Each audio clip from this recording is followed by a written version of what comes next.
Hello, everyone. So we're going to go ahead and get started, but continue to feel free to share and tag people as we dive into our coffee chat for today. For those that are tuning in for the first time, hello, I'm Crystal Orieva. I'm the Senior Director of Policy and Programs for the National Farm to School Network, and I'm really excited to have everyone here today.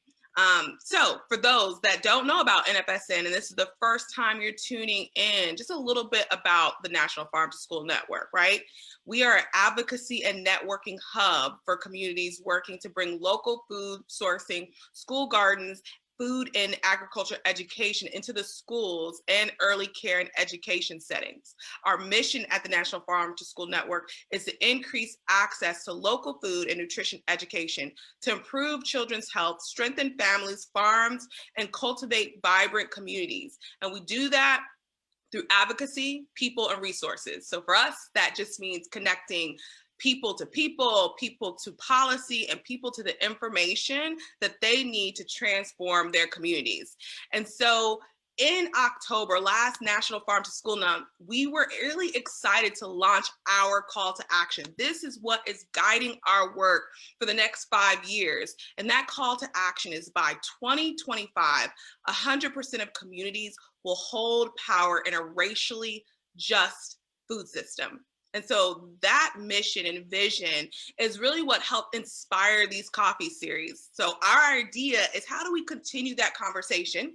Because we know that's a big goal. We know that we cannot do it by ourselves. We know that that's going to take the intersection of so many other movements and spaces.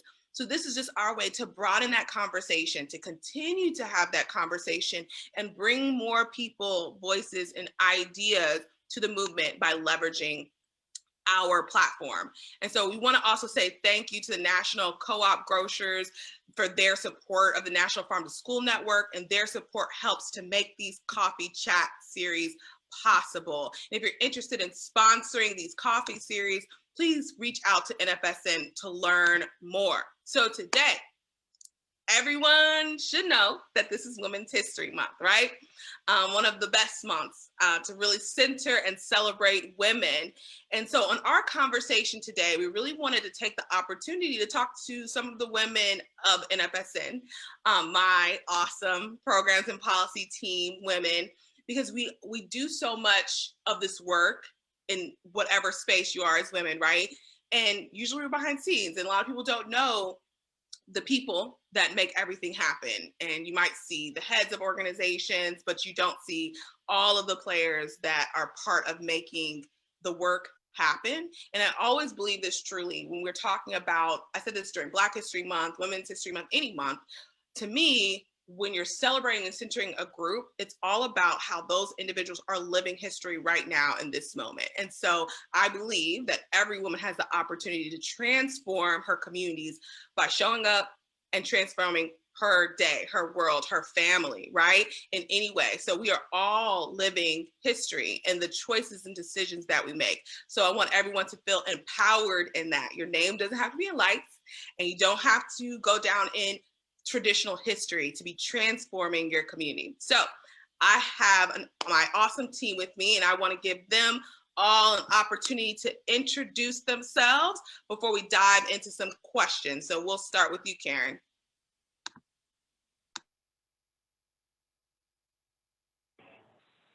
Thanks, Crystal. I'm Karen Spangler. I'm the senior director, or sorry, you're the senior director. I'm the policy director. I'm trying to give myself a promotion in the first minute that we're on here. I'm feeling so empowered by your speech. I'm the policy director. I'm the policy director here at National Farm to School Network. Sorry, my sound is going crazy to me. So I'm the policy director here at National Farm to School Network. I have been on board for about a year. Before that, I worked elsewhere in federal food policy with food policy action. I'm from Michigan originally, so I moved here about 6 years ago to work in federal policy and have been in food systems community food access work for the last, I guess, 15 years now. And in that time, I got a master's degree in public policy and in urban planning to apply to my work in this area. So that is a little bit about me. Lacey? Hey everybody, this is so fun to be with my team here. I'm Lacey Stevens. I'm a senior program manager with Nfsn. I'm based in Kansas City, Missouri, which is the Midwest, contrary to some beliefs. And I've been with Nfsn for about 5 years now. And in my role, in addition to kind of general programs work, I do a lot of focus around bringing farm to school activities and initiatives into early care and education settings, as well as focus some of our work around research and evaluation. My background is in child nutrition. I'm a registered dietitian and have worked in early care and education settings and school food service programs and summer food programs. I also have a background in sustainable food systems. I have a master's degree in sustainable food systems and have worked on vegetable farms, worked in farmers markets, done a ton of garden education with kiddos in various places across the country. And I'm currently working on a degree in public health as well. So I'm super lucky to be working in farm to school and farm to ECE, where kind of all of those background pieces fit together. And that's a little bit about me. Thank you, Lacey. Julie? Hi, everybody. My name is Jenny Lee Harris, and I'm a program associate with Nfsn. I'm based in Colorado Springs, Colorado, and I work on a variety of projects supporting our programmatic work at Nfsn. And I actually started at Nfsn as an intern with the programs team back in 2019. So I've been with the organization for a little over 2 years. And I made a bit of a pivot prior to joining Nfsn. I was a high school chemistry teacher for several years in Massachusetts. And while I was there, I got really interested in food system work and food policy and went back to school to study food and agriculture law and policy. And while there, my first introduction with Nfsn was through working on our state farm to school policy resource as a student. So shortly after graduating, I joined the Nfsn programs and policy team, and somehow it's already been 2 years. So glad to be here. Thank you. And last but not least, the fabulous, I know everyone's like, can I look like her during the pandemic? Mackenzie. Hey everyone, my name is Mackenzie Martinez and I'm the Native Communities Program Associate for National Farm to School Network.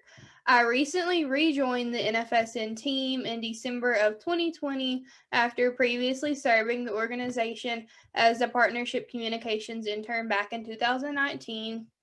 And I'm just really excited to be here and I'm looking forward to having a great chat with the team.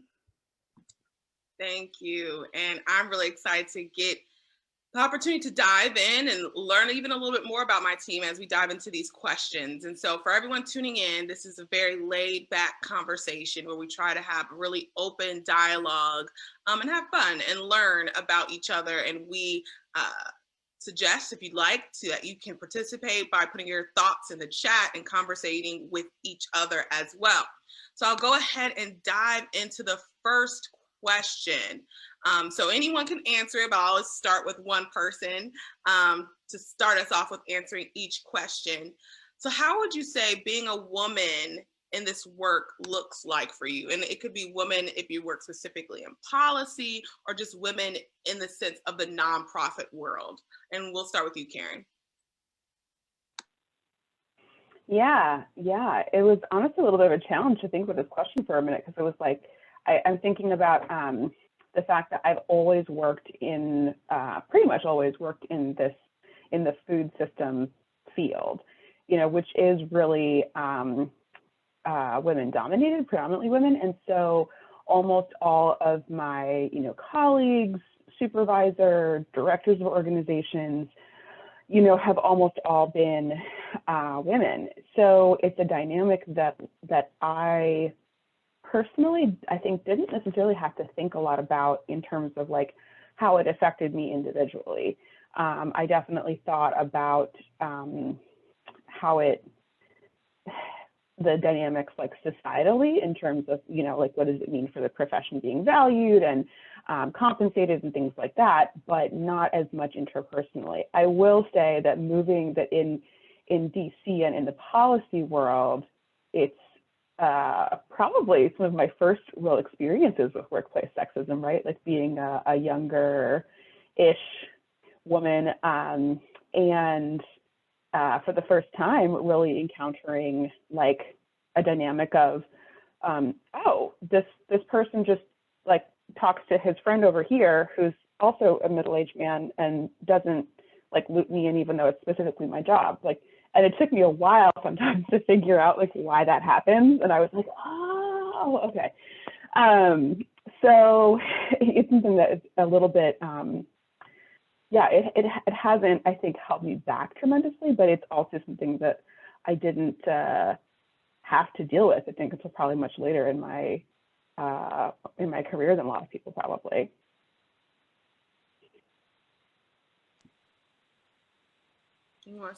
Anyone else want to add? Yeah, I mean, I would just say that, you know, most of the jobs that I've had, both in teaching and the nonprofit world, you know, I've been really fortunate to work with supportive and super smart women. I will say when I was in graduate school for chemistry, I was not surrounded by women, right? Like my research group was overwhelmingly men. And, you know, it wasn't, I think I felt isolated at times in that experience, and definitely looking back at it, I think I feel very grateful now that I get to work with and alongside, you know, awesome women. And that's been sort of a common theme since then. So, yeah. Yeah, I would agree. I think, you know, in a lot of situations I've been in, I think just like the generosity of female leaders with their time and their encouragement and their, you know, willingness to lift up those around them has been, I found that really valuable. And I've been really lucky to be in a lot of workplaces, including Nfsn, where, you know, there is really strong leadership from women, and they really do want to lift up other women around them. So I think I felt very lucky within my career to have had that experience.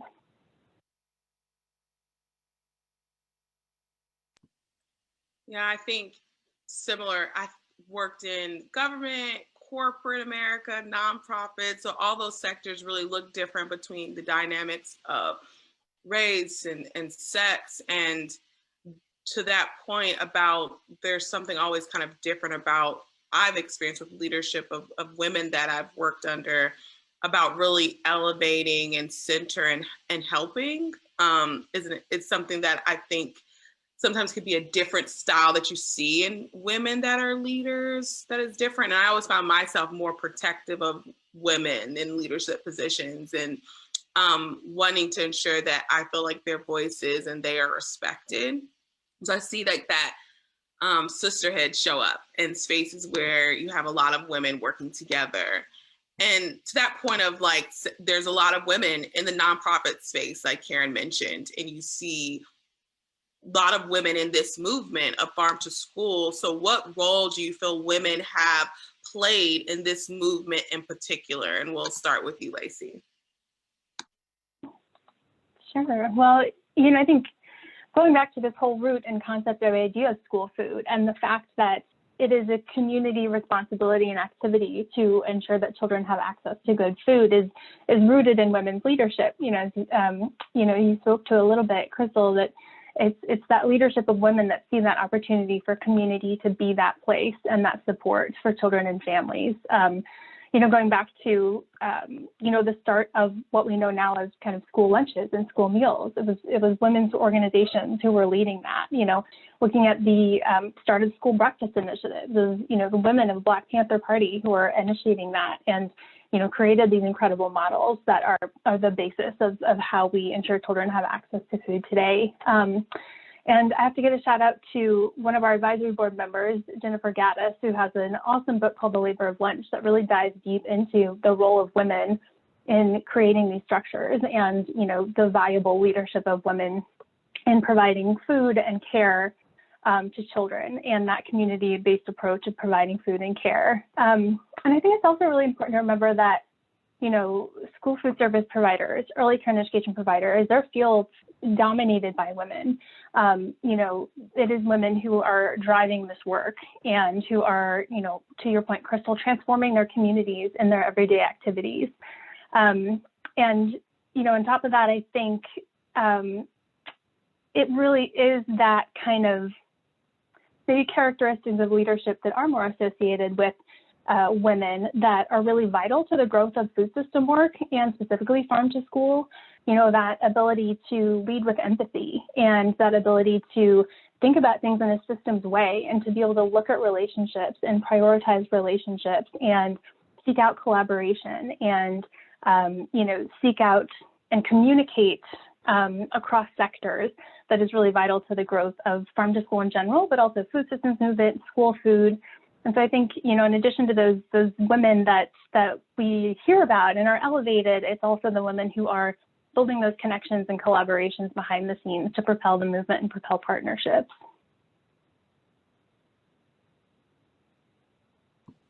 So true. Well said. Does anyone have anything they want to add to how they see women showing up in the movement?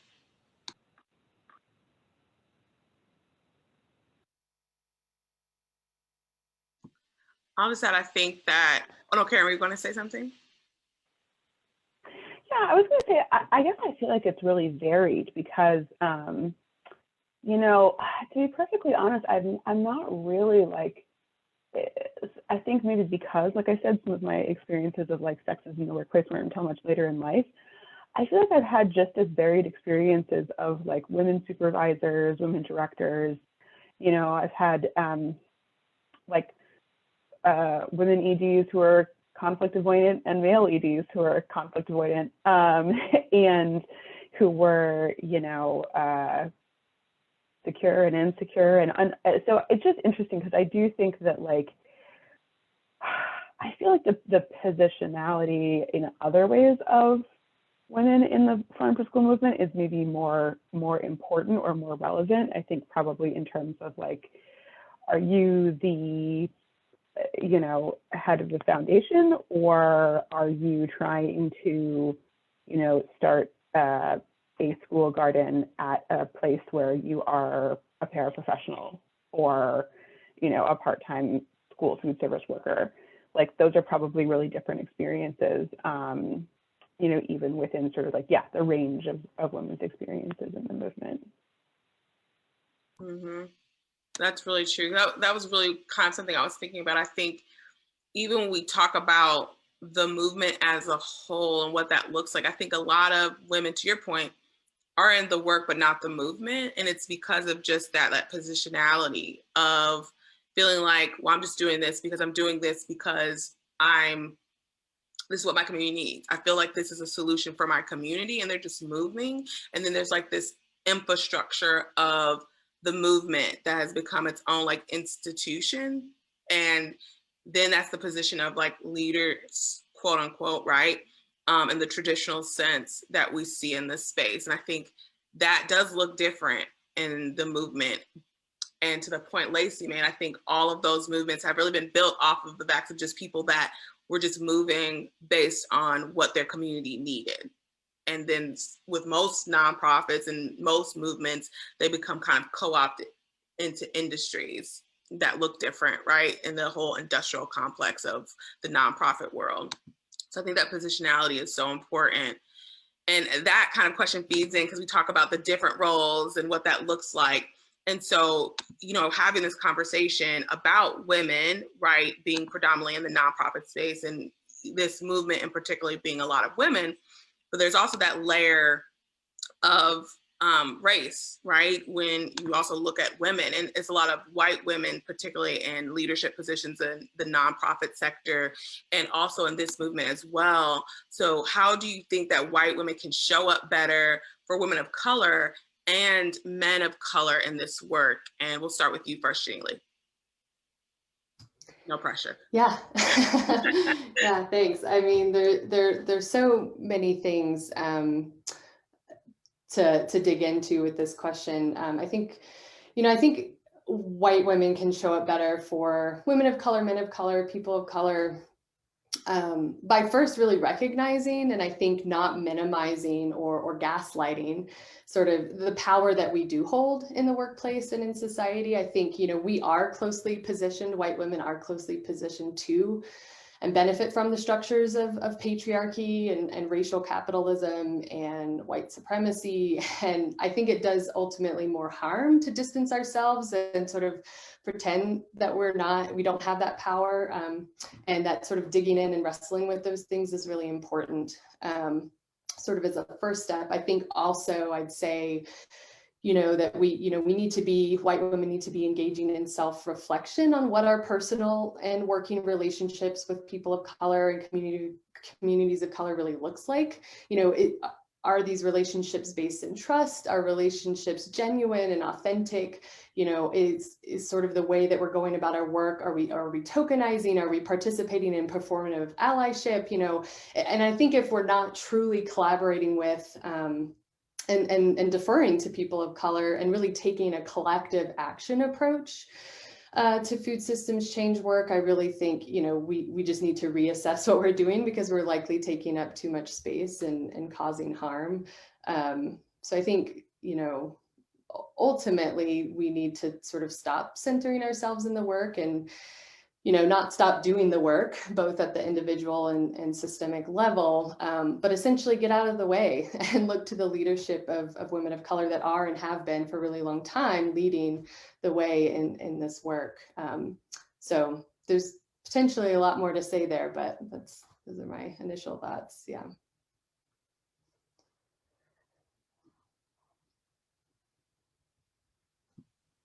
Any other thoughts and concepts jumping out at anyone else?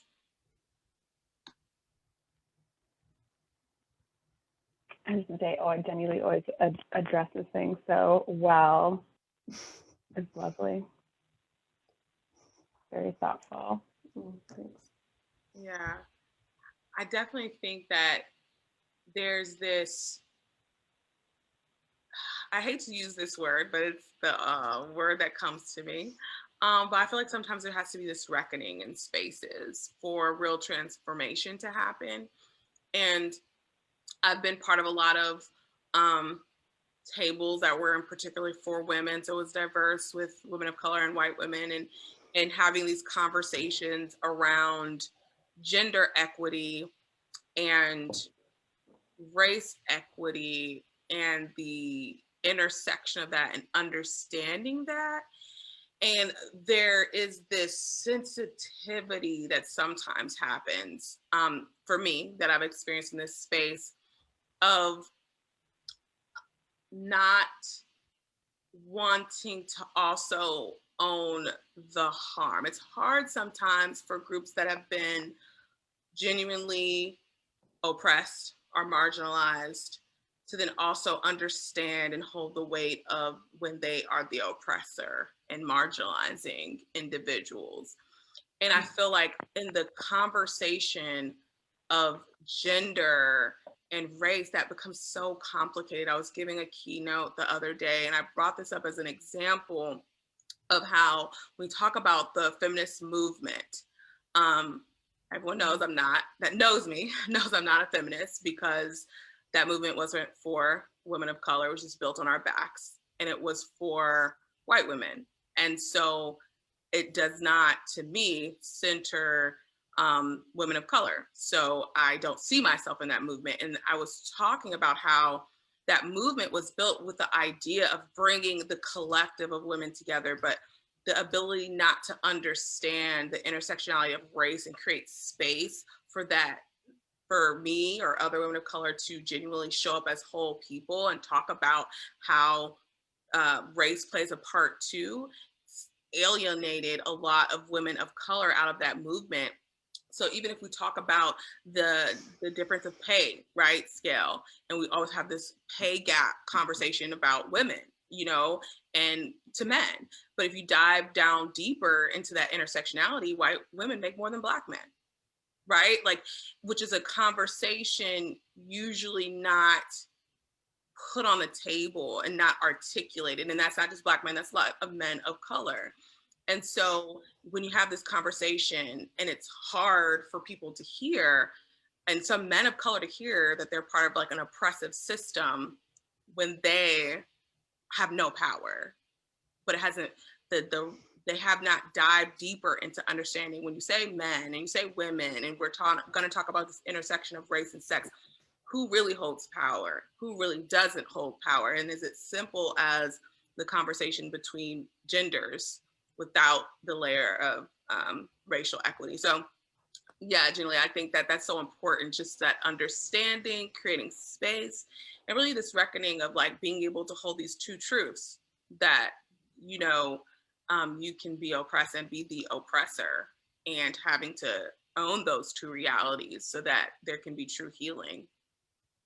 But I wanted to create space if anyone else had anything they wanted to add.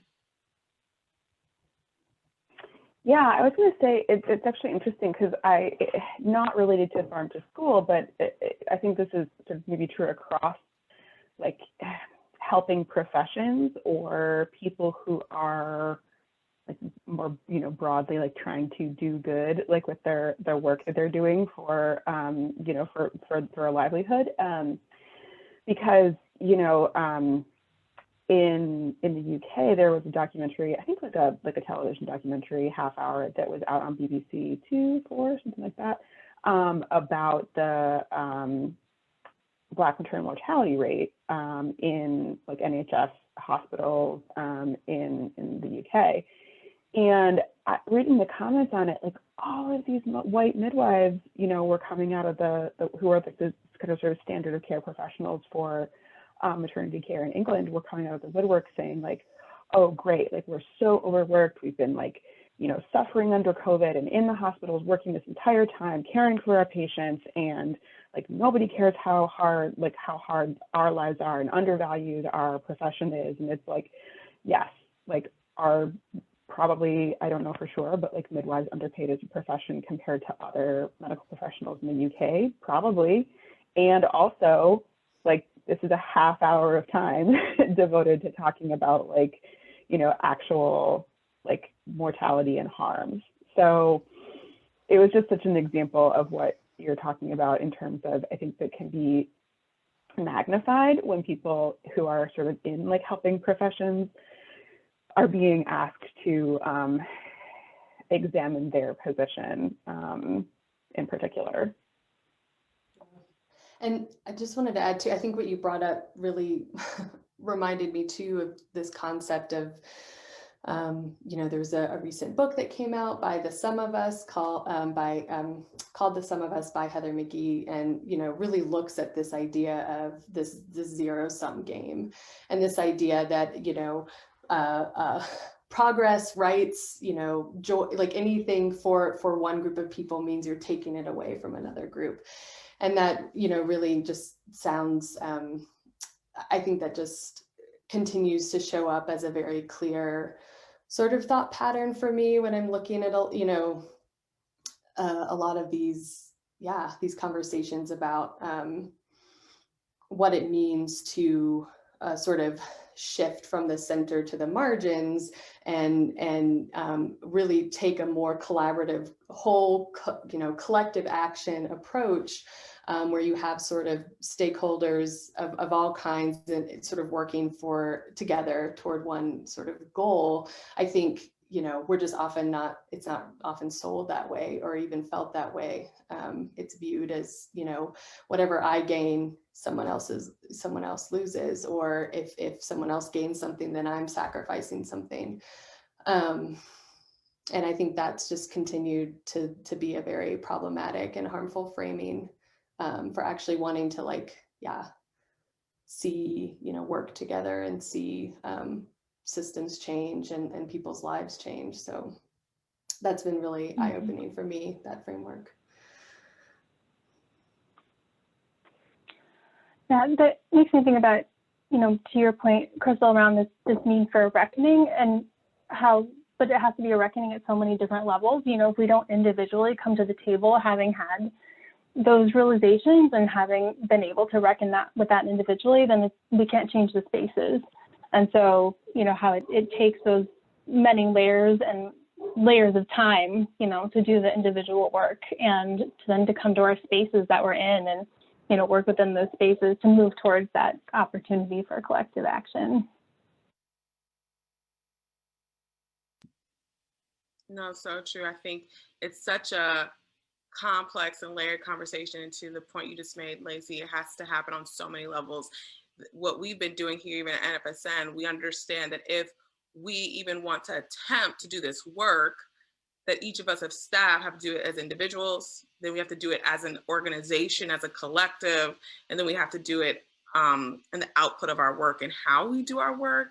Because a lot of organizations just jump to, oh, we'll change how or what we do, but have not done the transformational work that needs to happen individually with staff or internally as an organization. And that just creates harm with the work, because the intentionality that you come into doing your work or how you see it impacts it no matter what. And so I think it's so true that reckoning on all the levels have to happen. And that point you brought up, Jenny Lee, I think that could be a whole like conversation, deep dive book review, because I've always kind of gone back and forth about how I feel about that notion of losing and gaining, because in some places that context is harmful, and in some places I think it goes back to that reckoning that, yeah, you're going to have to give something up.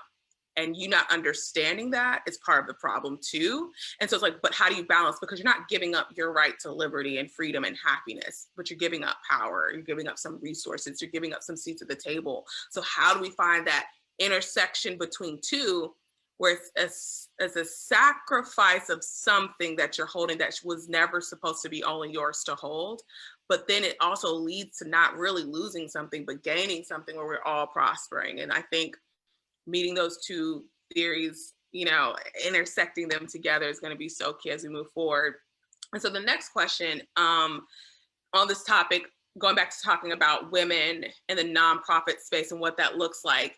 So what do you say to people that think that the nonprofit world takes advantage of women, since women predominantly find themselves in the nonprofit world, to do a lot of the work for little pay? And Mackenzie, we'll start with you. So I would say that these people definitely haven't encountered the same women in the nonprofit sector that I have. Most of my work experience has been spent interning in the nonprofit sector and working specifically with native agriculture and food sovereignty. And in this space, I've worked with just some of the most career-driven individuals, some of the fiercest leaders who are women, and they're out there doing food systems work in their communities. So these women, they're CEOs and executive directors, and I would say that they definitely know their worth and they're confident in their abilities, and you won't catch them selling themselves short. And I hope that all women in the nonprofit sector have the same mindset that's really rooted in self-worth. I love that. Won't find them selling themselves short. So true. Anyone have anything they want to add to that?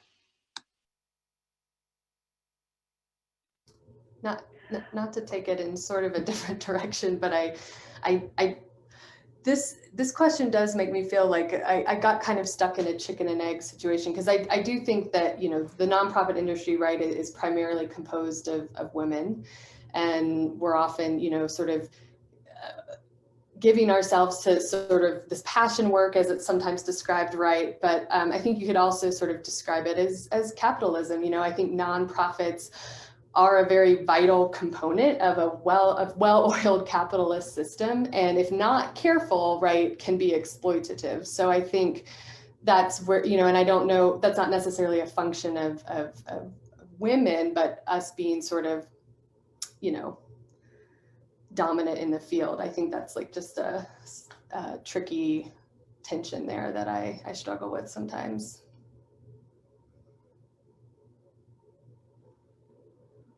I mean, I think a lot of it has to do with a lot of the history of sort of a nonprofit or charitable sector as something that, in a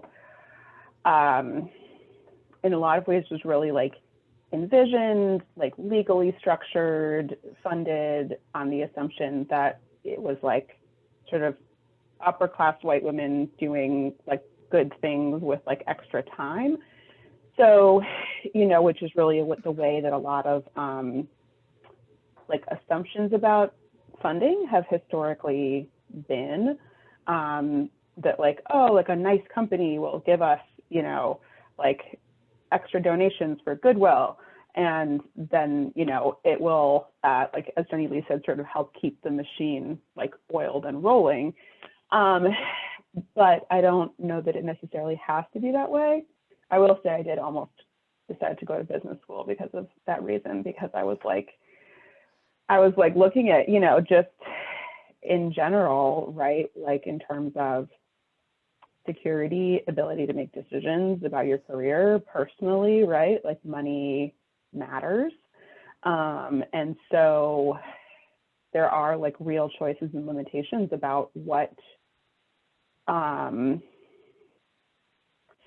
you can or not necessarily can or can't do, but choices and trade-offs about that face like each individual in a lot of the work. And I think that system, you know, specifically within the structures of the food system, nonprofit world is so prohibitive in elevating diverse voices and creating opportunities for people who don't have the privilege to take a non-paid internship to be able to enter the field and, you know, work for a stipend or a veggie box, you know, for a year. And so I think that is a kind of a function of the food system nonprofit world, is that expectation of, you know, paying your dues via work, but that's not an option for a lot of people. And so that it creates these, you know, perpetuating cycles of who emerges within the field and has the opportunity to be elevated into leadership in the field. Mm-hmm. Yeah, it's a lot of that, what you said, that kind of chicken and egg, right? It's another thing I grapple with, this idea, because I think in the nonprofit world, it's seeing value, like, right, for individuals and corporations and people seeing value in the work that people do in the nonprofit space, and how they value it is also seen in how much people are paid, right? Like that's like how our country kind of operates. The more money you make, the more society says they value the type of work that you do. Same argument you see with teachers and how they're not paid or valued in this country compared to others. And then on the flip side of that, understanding that when you don't want the nonprofit sector to be an industry, then you then don't want it to be an industry that has jobs and needs to survive, right? So it's like grappling with the idea of it being an industry that needs money and resources to survive, but then also pays people to do work they're passionate about. And then the flip side idea of wanting to see those people paid better and more valuing the work that they're doing in the community. And so you always see this kind of tug of war between those two thoughts, because for it to be an industrial complex of the nonprofit sector, that means it's employing people. And this is the livelihood of an industry now, right? And they survive. And so it's, how do you do both? How do you value the people transforming their communities and allow them to do that work every day and survive without it turning into an industry, right, that needs the problem to survive and doesn't actually work towards the solution? I don't have the answers. If you have the answers, you can put them in the chat, the age-old question. But no, I think that's something that we are constantly grappling with in this movement. And so we've talked a lot about going in different industries and how we show up as women and what that looks like for us in this nonprofit space. And I'll say, for the life of your career, what has been the biggest challenge for you as a woman in your career so far? And Karen, we'll start with you this time. Yeah, I think probably the biggest challenge, I don't think that it's necessarily unique to my being a woman, but it certainly is a big component, more common for women, which is just being a parent, because the biggest way that it's affected me is that, like, time is not really fungible in the same way, where, you know, previously, you know, when I've been really busy or like feel like, oh, I need to like do a bunch of stuff to catch up, or I need some like dedicated time to concentrate and I'm not like in the right headspace right now, right? I could just work more. I could just work more or work different hours, or, you know, I remember there was one night like a few years ago when I was working on a project and I was like, I am so sick of this thing. I want to get it done and out and off my desk. And I just like worked until probably like 8:30 on like at night on a Friday. And I was just like, I'm done. I want to get it done, because my time was still, you know, flexible in that way that it's not now. And that's a really big challenge, right? Where we talk about work-life balance, but it's more, you know, I have a toddler, so it's more like work balance. I'm just either at my computer doing work or like doing chores, or you know, sort of both enjoying time with my child, but also dealing with tantrums and saying no and keeping her safe from, you know, all of the fun, dangerous things that she wants to do. So, you know, I think that's been the biggest challenge, and something that, yeah, I mean, my husband is certainly like, he takes on, we have a very equal, or probably more than equal, he's taking care of her right now. But, you know, I need to like arrange that in advance, right? And before having kids, that was not something that I would even need to do. I would just tell him like, FYI, I'm working late, I'm not dead. And that was it. And that's not an option anymore. So I think that's probably the biggest challenge. And I'm sure that like, it's the same way for a lot of women and a lot of parents out there.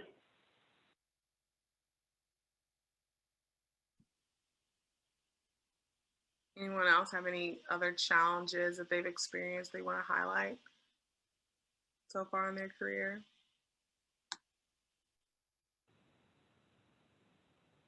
I don't have kiddos, but I think it is a challenge to learn how to say no and be able to manage your time. You know, and again, not to generalize, but I think there is a lot of expectation of women that we are, you know, we agree to do the things and we take on a lot, and we have to kind of reteach ourselves how to say no sometimes. And so I think that especially, you know, coming up as a nutrition student, and, you know, being really encouraged to take on all of the volunteering opportunities, and you have to really develop a strong resume, and you have to have all of these diverse experiences, and you know, even as a young professional, when every experience was an opportunity, and you know, not wanting to pass up any opportunity, it's really hard to kind of switch that brain mechanism to saying, okay, I can get to a point in my career where I can control my time a little bit and be selective about saying no to things, and be able to put more of myself into fewer things.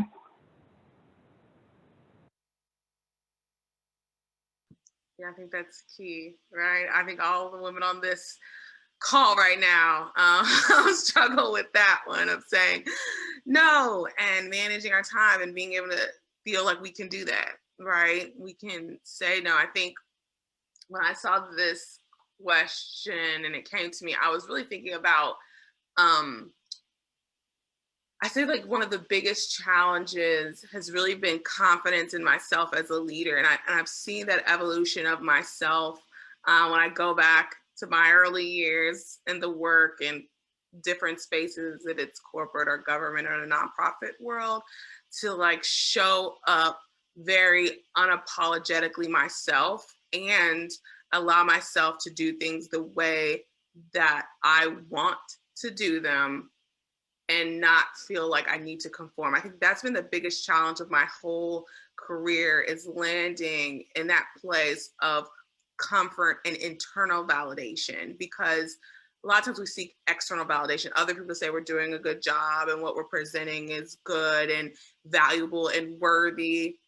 But the ability to say, I don't really care what anyone thinks, I'm brilliant, right? And I'm worthy, and the seat is mine, and I deserve to be here, and what I bring to the table is important. And I think that, like for me, that being able to feel that way about myself in spaces was the biggest challenge, but the most rewarding thing that I've been able to achieve in my career. And I think when you have it, at least I hope, it gives me the ability to create the space for other people to see themselves that way, to operate in that space, and the courage to do it, because it is hard. And I think it's hard for people on the margins to feel like that they can be genuinely themselves and they can be unapologetic about it, and they can move in this world the way that they want, and that they're valuable, and what they do and what they produce is good, and that we're human, we're flawed, and we're going to fail.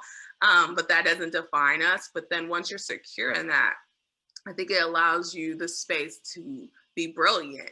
And I think that was the biggest challenge. But when I was able to finally get the lesson my mom's been trying to teach me forever, I think it really transformed myself as like a leader and my ability to like show up and do my work. So that's been the biggest challenge, but the biggest reward so far.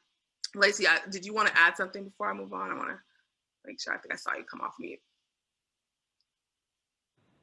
Oh, I didn't, but I would just say cheers to your mom. Always listen to your mom. Yeah, always listen to your mom, especially if you have my mom. So one of the last questions, do you think there needs, and this is a good question too, I think, as Nfsn, we're in this space. We talked about our call to action earlier, right? About shifting power and who holds power. And so this conversation about, and you see this in a lot of nonprofits worlds, if we need to shift away from centering women and instead centering women of color. And is that something, another layer that needs to happen? Or do you think we can evolve without that recentering? And Lacey, I'll let you start. Again, no pressure with that question. No pressure. Well, I feel like a lot of our conversation, you know, especially what Jenny Lee shared with us, really kind of leads to this and points to this discussion about the need and, you know, the vital importance that we can't move forward with equity in any aspect without addressing racial equity and without acknowledging that intersectionality of experience of women of color. And I think, you know, to your point, Crystal, about what this means for National Feminist School Network, you know, that I think that is why we are, you know, shifting our language and the way we talk about equity to be specific about racial equity, that we, you know, can't have true equity in any means without racial equity, and that we're working at the intersection of food systems and education and, you know, state and federal agencies that are so entrenched, systemically entrenched in racism, and that we have to be leading the conversation with a conversation about racial equity, and acknowledging that even in the progressive circles that are trying to move food systems work, they're often exclusionary and often still perpetuate those systems of inequity. And that without acknowledging that experience of women of color and lifting voices of women of color, that we can't dismantle those racist systems, and then we can't develop equitable food systems, you know, that don't layer those, you know, different layers of oppression, and that we can't genuinely create a space where people can prosper within our food systems, that everyone can share that power without being purposeful about lifting up voices of women of color. And I think, you know, at National Feminist School Network, you know, I think that we're working to put that into action, and that it's taking, you know, time for us to figure out what that looks like for our work. But I think, you know, as Jenny Lee talked about, that acknowledging it is so vital, and lifting up the conversation and figuring out how we can do that better. So I think that's really kind of where we are organizationally. You know, I'll say where I am in my work is how do we make that shift, and make that shift throughout our work systemically.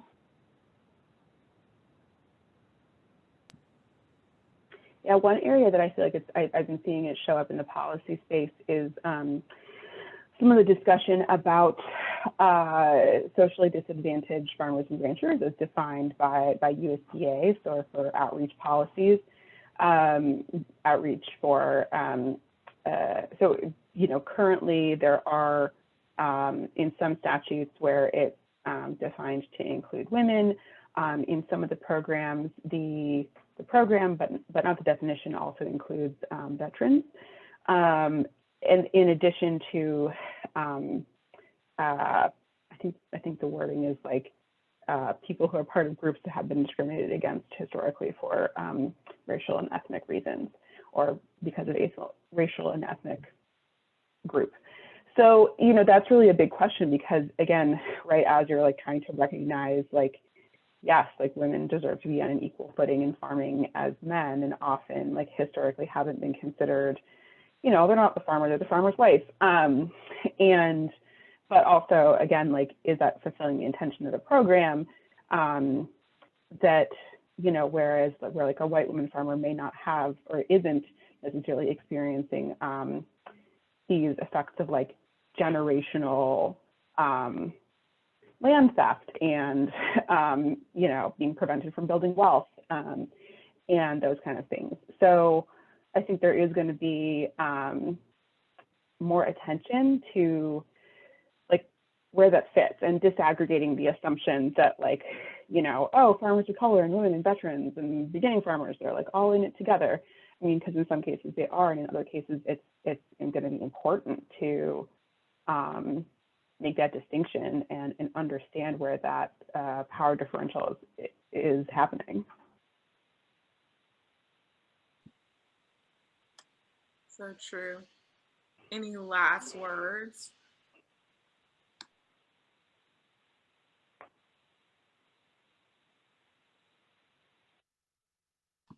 Well, I will just say I am really grateful that we were able to have this opportunity to sit down and allow you all to learn a little bit more about the women of Nfsn, in particular the programs and policy team, the women that do all the work making the